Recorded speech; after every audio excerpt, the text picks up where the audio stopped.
The soil samples and one of the tree core samples will be processed at the Canadian light source.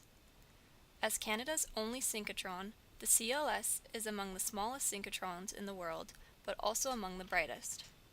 The Canadian light source is millions of times brighter than the sun, and only users and staff are able to freely access the building. When inside the synchrotron, you must wear a dosimeter, which measures the levels of ionizing radiation. We are making our way to the other side of the facility to the IDEAS beamline, where the samples will be processed. There are currently 22 beamlines at the CLS, each capable of measuring different elements.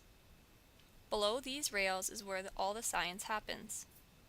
By using the synchrotron, scientists have been able to discover over 1,000 different protein structures, image animals as large as a medium-sized dog using an X-ray camera in live view, and use the infrared beamlines to look at gases found on planets elsewhere in the universe.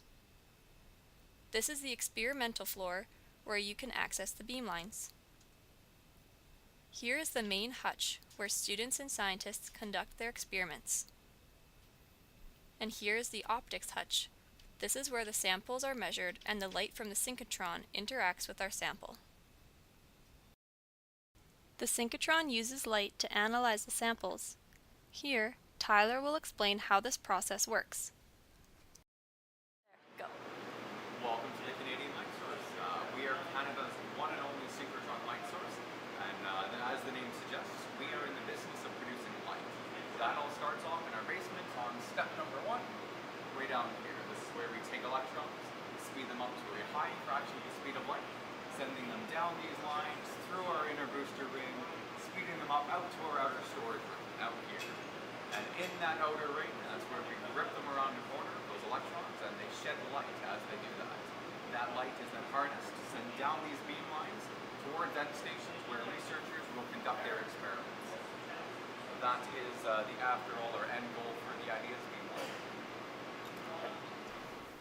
The first step to processing the soil samples is to clean everything. We clean the surfaces, tools, and we always wear gloves. We don't want to cross-contaminate and introduce elements that don't naturally belong to the sample, especially from our oily fingers. Regular Scotch tape is used to secure the soil to the first sample holder, and it will not show up in the sample's spectrum. From here we add soil into the sample holder. We are cautious to make sure that all the soil goes into the holder so we can tape it shut. Next, we label the sample. We repeat these steps with both horizon samples that you have provided us. Now we put the samples into the 3D printed sample holder. This holder was specifically designed by David to hold many samples at once. Now Tyler is outgassing the vacuum chamber to bring it up to atmospheric pressure, or the pressure around us. This vacuum chamber was specifically designed for this project so that we can see the entire tree core or measure multiple soil samples at once. He now hoists up the apparatus to place the sample holder in the vacuum chamber. The apparatus is now closed up and the vacuum chamber is pumped down to a very low pressure. This makes sure we only measure the sample and not the air around it.